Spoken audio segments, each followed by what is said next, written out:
আসসালামু আলাইকুম, আশা করি সকলে ভালো আছেন। তো ইজি প্লাসের প্রথম খণ্ডে ভিডিও দিয়েছিলাম, যদিও আশানুরূপ ভিউ হয়নি। তারপরও ভাবলাম যে ভিডিও দিতে চেয়েছিলাম না, পরে ভাবলাম যে না, আমার কাজ তো আমি করে যাই।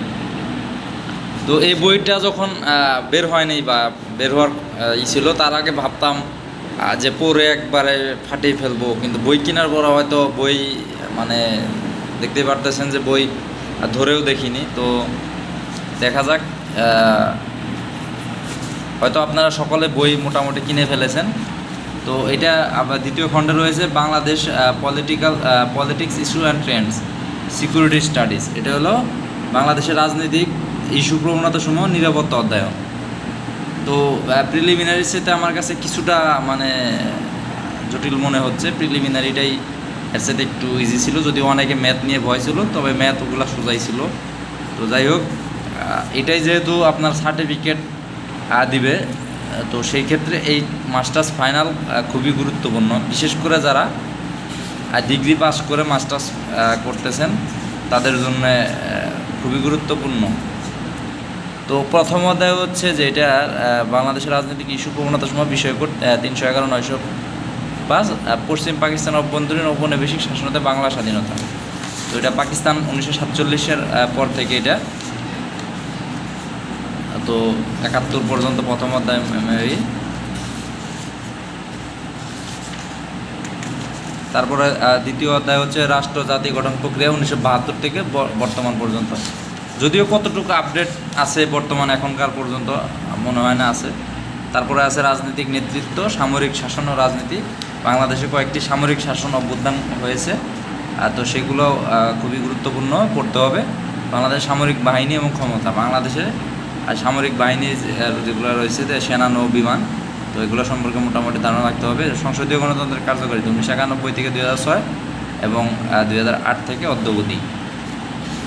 তো যাই হোক, তবে জাতীয় বিশ্ববিদ্যালয় সিলেবাস খুব একটা আপডেট করে না, তো সেটাই সবচেয়ে সমস্যা আমাদের জন্য। সংবিধানের সংশোধনী সমূহ অধ্যায় 7 প্রথম থেকে 15তম, যদিও 17তম সংশোধনী বা 17বার সংশোধন করা হয়েছে, তো 15 পর্যন্ত দেওয়া আছে এখানে। বাংলাদেশের রাজনৈতিক সংঘাতময় ইস্যুসমূহ অধ্যায় 8 এবং অধ্যায় 9 বাংলাদেশের রাজনীতি জটিল ইস্যুসমূহ এবং ভবিষ্যতের বিষয়সমূহ, এটা হলো অধ্যায় 10। এবং এখানে প্রথম রাজনৈতিক ইস্যু প্রবণতা, এগুলো 10টা অধ্যায় রয়েছে সব মিলে।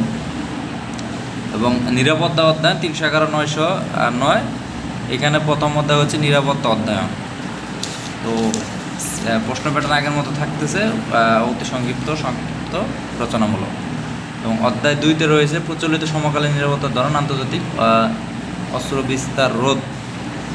আর তৃতীয় অধ্যায় রয়েছে বিশাল অধ্যায়, এগুলো পড়েই তো মানব নিরাপত্তা, খাদ্য নিরাপত্তা, বিশ্ব স্বাস্থ্য সংস্থা এবং বৈশ্বিক স্বাস্থ্য নিরাপত্তা, অর্থনৈতিক নিরাপত্তা, বিশ্বায়ন, প্রাকৃতিক এবং মানুষ সৃষ্টি দুর্যোগ, পরিবেশগত পরিবেশ দূষণ বিষয়ক নিরাপত্তা। তো অধ্যায়ে এত বড় নাম দেখে তো মানে হিমশিম অবস্থা হয়ে যাচ্ছে। তো যাই হোক, এগুলো মোটামুটি ভালোভাবে পড়তে হবে, পরীক্ষায় আসলে যাতে ভালো করা যায়। এবং অধ্যায় 5 রয়েছে নিরাপত্তার ব্যবস্থাপনা। এটাতে মোটামুটি 5টি অধ্যায় রয়েছে। তো এখানে দেখতে পারতেছেন বিস্তারিত আলোচনা। দ্বিতীয় খণ্ডে রয়েছে 488 পেজ।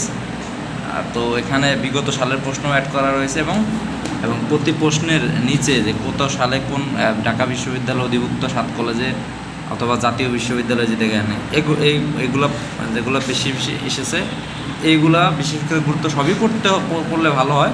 তবে যেগুলো আপনার পরীক্ষায় এসেছে এর আগে, সেইগুলো গুরুত্ব সহকারে মানে এই পয়েন্ট সহ, ভূমিকা, উপসংহার, এই পয়েন্টসগুলো আছে, যে প্রতিটা প্রশ্নে এই পয়েন্টস আছে, এই পয়েন্টসগুলো সহ ভিতরের যে পড়াগুলো, পয়েন্টসগুলোর সাথে গুরুত্বপূর্ণ সহকারে সব কিছু পড়তে হবে, যাতে পরীক্ষায় আসলে পয়েন্টের সাথে সাথে ভিতরের যে পড়াগুলো আছে ওগুলো যাতে ভালোভাবে গুছিয়ে লেখা যায়। এখন 2-1 লাইন হয়তো মিসম্যাচ হতে পারে, কিন্তু পয়েন্টগুলো আপনার ভুল করা যাবে না।